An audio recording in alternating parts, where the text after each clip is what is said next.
부동산이나 주식을 투자할 때 무릎에 사서 어깨에 팔아야 된다는 이야기를 하고 있습니다. 여러분들은 과연 어느 무릎에 사서 어느 어깨에 팔고 있습니까? 우리가 원하는 것은 이 무릎에 사서 이 어깨에 팔아야 됩니다.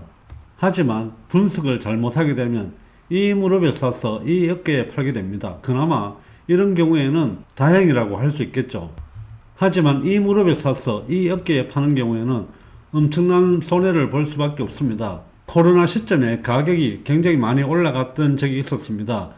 이후에 가격이 많이 떨어졌는데 결과적으로 이 무릎에 사서 여기 어깨에 파신 분들이 굉장히 많다고 보시면 될 것 같습니다. 이렇게 여기 무릎에 사서 어깨에 파는 경우는 부동산 시장을 볼 때 숲을 보지 못하고 나무만 쳐다보기 때문에 그렇습니다. 부동산 투자하실 때 아직도 힘들게 임장만 하고 다니십니까? 부동산에는 종합예술이라 할 만큼 무수히 많은 변수들이 있습니다. 이렇게 숲을 먼저 보고 나무를 쳐다봐야 되는데 우리는 임장만 다니면서 나무만 쳐다보고 숲을 보지 못하기 때문에 부동산 투자에 실패하는 경우가 많이 있습니다. 오늘은 무엇이 부동산 시장을 움직이는지 한번 살펴보고 부동산 투자하는 데 있어서 실패하지 않는 방법을 찾아보도록 하겠습니다.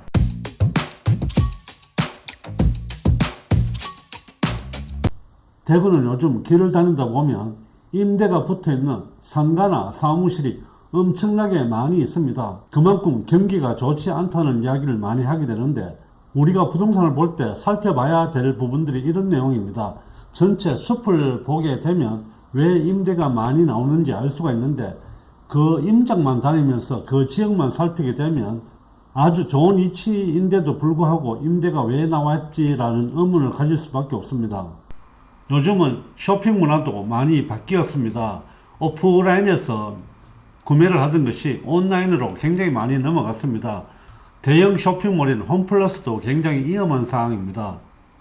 쇼핑을 할 때 인터넷이나 스마트폰으로 구입하는 경우가 그만큼 늘어났다는 것입니다. 예전에는 쿠팡에 대한 비중이 컸는데 최근에 와서는 알리나 테무 등 중국 업체의 비중도 굉장히 늘어나고 있는 그런 상황입니다. 그나마 쿠팡이 가지고 있던 당일 배송이든지 배송 시간이 빠르다는 우위 시장도 이제는 중국의 쇼핑몰 업체가 우리나라에 물류센터를 세운다는 기사를 보게 되면 쿠팡이 가지고 있던 장점도 곧 침해될 것 같습니다. 3월 20일자 매일경제 기사입니다. 중기업이 김포에 축구장 23개 규모의 물류센터를 짓겠다는 기사입니다.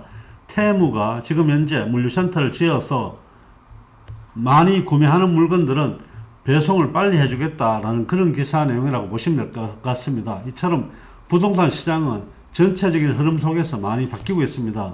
실거주 목적으로 부동산을 구입을 하든 아니면 부동산 투자를 하든지 간에 임장 활동은 굉장히 중요합니다. 하지만 그에 앞서 살펴봐야 되는 부분들은 전체적인 부동산 시장의 흐름이 어떤지 살펴봐야 됩니다.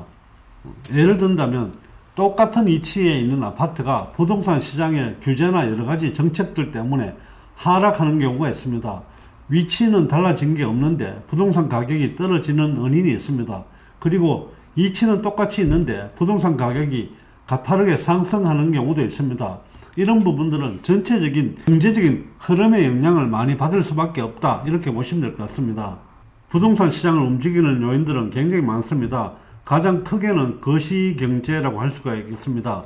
미국의 대통령이 누가 되었는지에 따라서도 우리나라의 부동산 경제의 흐름은 달라질 수밖에 없습니다. 이 부분을 좀 더 나누어서 살펴보게 되면 정책이나 정권에 따라서도 달라질 수가 있고 수요 공급과 그리고 도시 계획에 따라서도 달라질 수가 있습니다. 정권을 살펴보면 보수 진영에서 정권을 잡느냐 아니면 진보 진영에서 정권을 잡느냐에 따라서 부동산의 정책이 확 달라지기 때문에 이 부분도 굉장한 영향을 미칠 수밖에 없습니다. 지금 같은 경우에 우리나라가 정치적으로 굉장히 불안정한 상황인데 추후에 결과가 어떻게 되는지에 따라서 부동산 가격은 움직임이 클 수밖에 없다, 이렇게 보시면 될 것 같습니다. 정권을 잡는 진영에 따라서 전체적인 부동산 정책도 많이 달라지게 되는데 전매 제한 규정이든지 아니면 토지거래 제한입니다. 최근에 서울 같은 경우에 토지거래 허가제를 풀었다가 가격이 급상승함으로 인해서 35일 만에 다시 토지거래 허가구역으로 지정하는 이런 부분들이 많은 영향을 미치고 있습니다. 분양가 상한제를 통해서 공급을 줄일 수도 있습니다. 자금 조달 계획서를 통해서도 수요를 줄일 수 있고, 청약 규제, 재당첨 제한입니다. 투기가 일지구에 재당첨 제한을 해서 수요를 줄일 수도 있습니다. 분양 원가를 공개하게 해서 다소 공급을 줄일 수도 있습니다. 대출 측면도 여러 가지 측면에서 살펴볼 필요가 있습니다. LTV, DSR 아니면 DTI 등을 통해서 대출 규제를 할 수도 있습니다.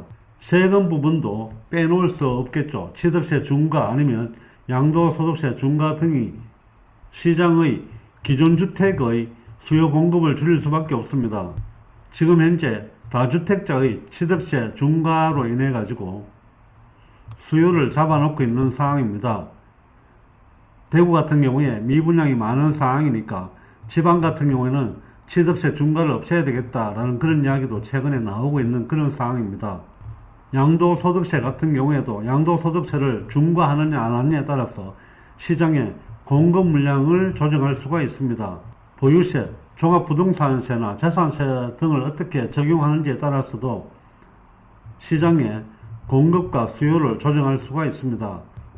장기보유 특별공제 혜택, 여기에 거주 요건을 주느냐 아니면 거주 요건을 빼느냐에 따라서도 공급이 달라질 수 있습니다.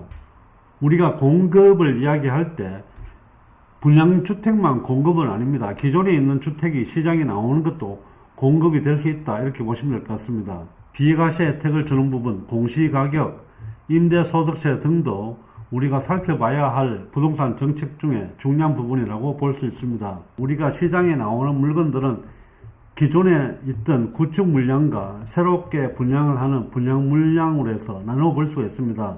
사실 새롭게 나오는 물량보다도 구축 물량이 훨씬 더 많은 상황입니다. 그런데도 불구하고 신규 물량에 많은 영향을 받는 것처럼 보이는 것은 구축 물량은 기존에 있었기 때문에 어느 정도 기존에 적용이 되어 있는 상황입니다. 금액에 대해서. 그렇지만 여기에서 새롭게 신규 물량이 더 늘어남으로 인해 가지고 가격의 전반적인 흐름을 어느 정도 또 자제할 수 있는 그런 여건이 될 수 있기 때문에 신규 물량에 따라서도 많은 영향을 받는다, 이렇게 보시면 될 것 같습니다.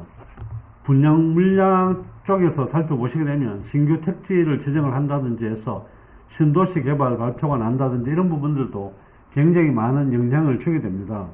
그리고 재개발, 재건축 측면도 한번 생각을 해볼 필요가 있습니다. 재개발이나 재건축이 과연 수요냐 공급이냐는 측면을 놓고 봐야 되는데, 공급보다는 수요 쪽에 좀 더 포인트를 둬야 된다고 생각합니다. 왜냐하면 재개발이나 재건축을 하기 위해서 건물을 허물게 되면 이주를 해야 되기 때문에 그만큼 수요가 늘어난다고 보시면 될 것 같습니다. 그리고 재개발이나 재건축을 하는 경우에는 기본적으로 좌보 물량이 거의 대부분 70% 정도 소화가 되고 나머지 30%가 공급이 되기 때문에 수요나 공급이냐 따지면 일단 기본적으로 수요 쪽에 좀 더 포인트를 잡고 시장을 보시는 것도 좋을 것 같습니다. 재개발이나 재건축을 통해서 수요 공급을 조정하는 방법은 재건축 초과 이익을 환수한다든지 용적률을 높여준다든지 재건축 연한을 조정한다든지 전매금지, 분양가 상한제 등을 통해서도 수요 공급을 조정할 수가 있습니다. 수요적인 측면에서 보면 시중에 유동성 자금이 얼마나 풀렸는지가 굉장히 중요합니다. 부동산을 볼 때 수요 공급만 보고 판단을 하는 것은 굉장히 무리라는 그런 부분들을 한번 살펴보게 되면 20년도 시점에 부동산 가격이 굉장히 많이 상승을 했습니다. 부동산 가격의 상승으로 인해서 20년 11월 시점에는 수성구가 조정대상 지역으로 지정이 되고 20년 12월에 수성구를 제외한 지역이 조정대상 지역으로 지정이 되었습니다. 이때 가격이 엄청나게 많이 상승을 했습니다. 하지만 공급량은 굉장히 많습니다. 21년, 22년 이렇게 해서 공급량이 많습니다. 19년도부터 해서 20년도까지 이렇게 공급량이 많은데도 불구하고 가격이 상승한 것은 코로나가 터지면서 유동성 자금이 그만큼 시중에 많이 풀렸습니다. 이 유동성 자금이 부동산으로 몰리면서 결과적으로 가격이 상승했다고 보시면 될 것 같습니다. 코로나 사태가 일어났을 때 경기는 엉망이었습니다. 하지만 부동산 가격은 상승을 했습니다. 이 부분은 시중이 많이 풀린 유동성 자금이 영향을 많이 미쳤다, 이렇게 보시면 될 것 같습니다. 수요 측면에 보면 인구가 늘어나든지 줄든지 이런 부분들도 중요한 역할을 하지만 시중에 어느 만큼 유동성 자금이 풍부해서 돈이 남아 도느냐에 따라서도 수요를 진작시키게 됩니다. 금리도 굉장히 중요한 역할을 합니다. 금리가 높을 때는 아무래도 그만큼 대출을 받는 경우가 줄어서 부동산으로 유입되는 비용이 줄게 됩니다. 하지만 금리가 낮을 때는 대출을 통해서 부동산 시장으로 유입되는 자금이 많아질 수 있습니다. 그리고 어떤 지역에 개발 호재가 있느냐에 따라서도 수요가 달라질 수 있다는 부분. 내가 소득이 늘었을 때, 그리고 전체적인 지역 경기가 좋을 때도 수요는 늘어나게 됩니다. 부동산에 영향을 미치는 요인들은 이렇게 무수히 많은데도 불구하고 우리들은 줄기차게 임장만 하고 다니는 경우도 많이 있습니다. 물론 임장을 하는 경우도 굉장히 중요하지만 앞에서 말씀드렸던 것처럼 숲을 먼저 보고 나무를 보는 것이 훨씬 더 중요하다, 이렇게 생각하시면 될 것 같습니다.